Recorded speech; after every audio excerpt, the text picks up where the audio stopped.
Hello friends, welcome to my YouTube channel. Friends, इस video में हम चैप्टर 1 के एग्जांपल नंबर 9 को सॉल्व करेंगे। एग्जांपल नंबर 9 में हमें दिया है prove that root 3 is irrational. Means हमें रूट 3 के लिए क्या प्रूव करना है स्टूडेंट? इरेशनल। तो जब भी हमें कोई सवाल में किसी वैल्यू को अगर इरेशनल प्रूव करना होगा स्टूडेंट, उसमें हम करेंगे कॉन्ट्राडिक्शन मेथड का यूज। अब कॉन्ट्राडिक्शन मेथड में क्या करते हैं स्टूडेंट? जो चीज हमें प्रूव करने के लिए कहा गया है तो हम उसका उल्टा अज्यूम कर लेते हैं। ठीक है, जैसे कि हमें रूट 3 को इरेशनल प्रूव करना है ना, तो हम क्या करेंगे? रूट 3 के लिए रैशनल मान लेंगे। ठीक है, चलो अब सॉल्यूशन स्टार्ट करते हैं। तो देखो यहां पर हम सबसे पहले लिखेंगे सॉल्यूशन में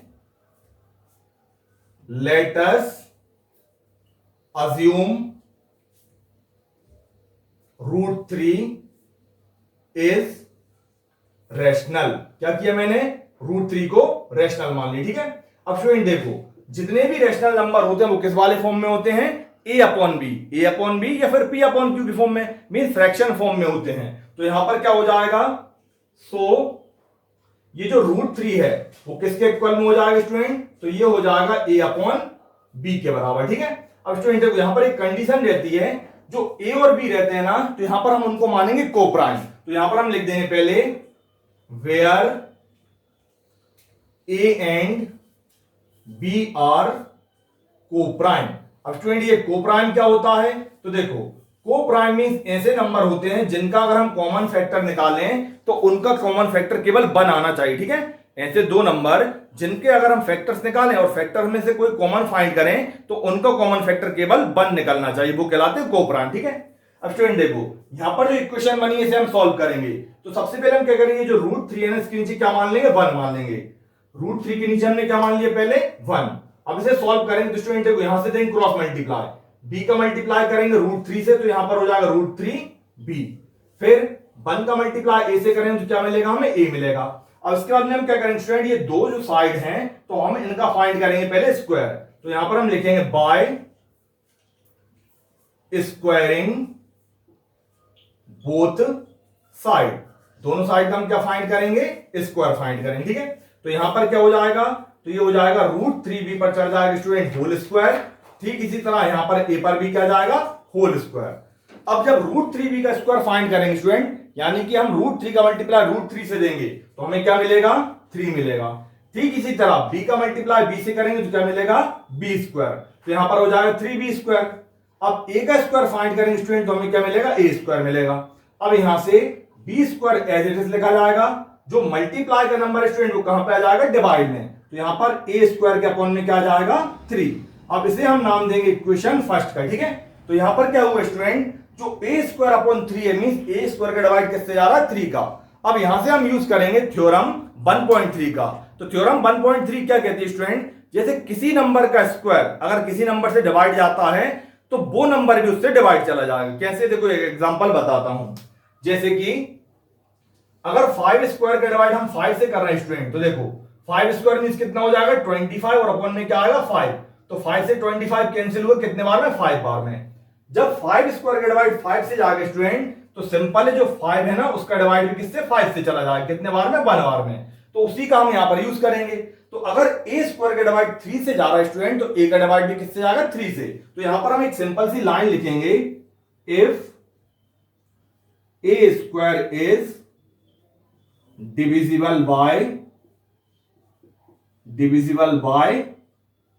3। ठीक है, इतना लिख दिया। तो फिर यहां पर लिखेंगे then a is also divisible by 3। ठीक है, इतना लिख दिया। अब देखो स्टूडेंट इसके बाद में हमें क्या करना है? तो इसके बाद में हम क्या करेंगे? जो ए है ना उसकी फिर से एक और कोई वैल्यू मानेंगे। तो यहां पर हम लिखेंगे अब की बार let A is equal to. ठीक है, अब यहां पे लिख देना अब नाउ लेट। अब देखो ए की वैल्यू क्या मानेंगे इस बार हम? तो स्टूडेंट जैसे देखो हमें प्रूव क्या करना है? रूट 3 को प्रूव करना है। तो यहां पर हम ले लेंगे पहले क्या? 3 और उसके साथ में ले लेंगे सी। ठीक है, ए की वैल्यू क्या मान लेंगे? 3c। जो हमें प्रूव करना स्टूडेंट वही नंबर आपको यहां पर लेना, बस रूट हटा देनी है और उसके सामने सी लेना है। अब यहां पर जो सी है ना वो भी एक कोई सा क्या है? इंटीजर।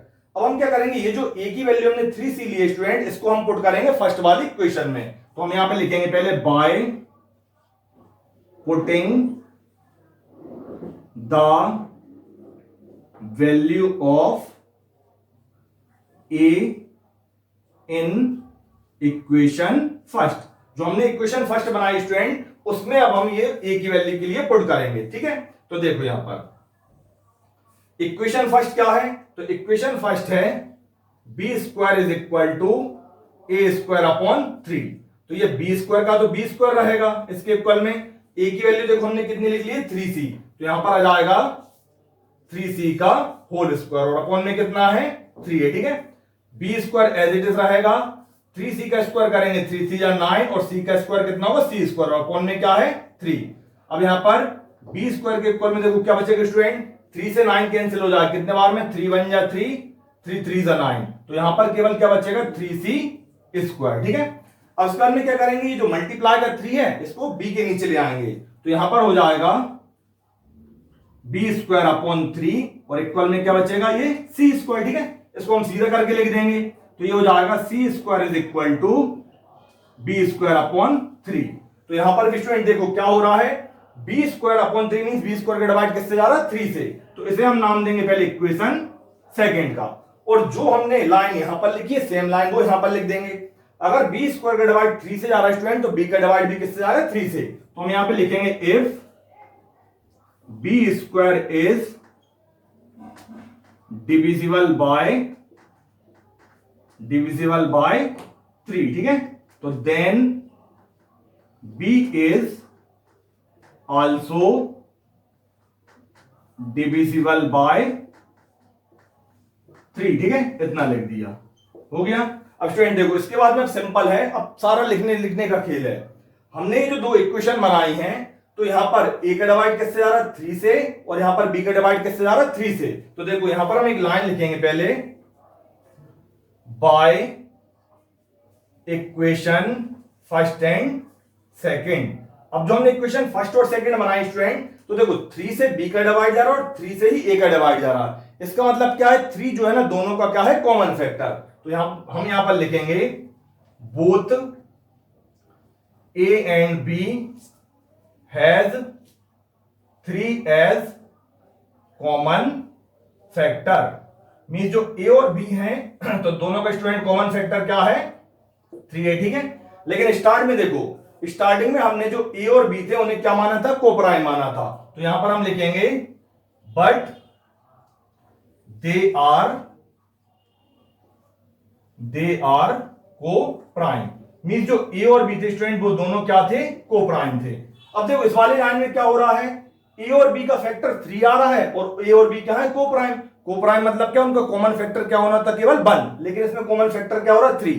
तो यहां पर स्टूडेंट अराइज हो रही है कॉन्ट्राडिक्शन। अब कॉन्ट्राडिक्शन क्या होता है, कॉन्ट्राडिक्शन का मतलब होता है स्टूडेंट मतभेद, मीन सामने वाला कुछ कह रहा है और हम कुछ कह रहे हैं। ठीक है, तो अब ये जो कॉन्ट्राडिक्शन अराइज हुई है वो किसके कारण अराइज हुई है, क्योंकि हमने जो स्टार्टिंग में अज्यूम किया था स्टूडेंट वो हमने गलत माना था। ठीक है, तो बस यहां पर अब लिखना है सिंपल सा हमें, दिस कॉन्ट्राडिक्शन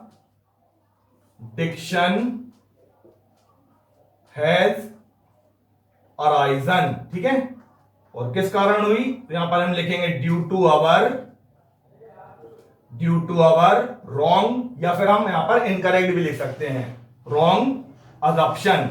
मींस स्टूडेंट जो हमने शुरू में अज्यूम किया था वो हमने गलत अज्यूम किया था, तो इस कारण फाइनल आंसर हो जाएगा देयरफॉर √3 इज इर्रेशनल। इसका मतलब क्या है स्टूडेंट, जो √3 है वो क्या रहेगा, इर्रेशनल। बस यही हमें क्या करना था, प्रूफ। तो यहां पर हम लिख देंगे हेंस प्रूफ। ठीक है, तो स्टूडेंट देखो इस तरह से इसका सॉल्यूशन होगा। अब आपके लिए भले √3 हो, √5 हो, √7 या √2, कोई सा भी नंबर आ जाए जो कि प्राइम होना चाहिए और रूट के अंदर आना चाहिए, तो उसे आप इसी मेथड से इरेशनल प्रूफ कर सकते हो। ठीक है, अब रिमेनिंग जो एग्जांपल स्टूडेंट उनके लिए हम नेक्स्ट वीडियो में सॉल्व करेंगे। Thank you.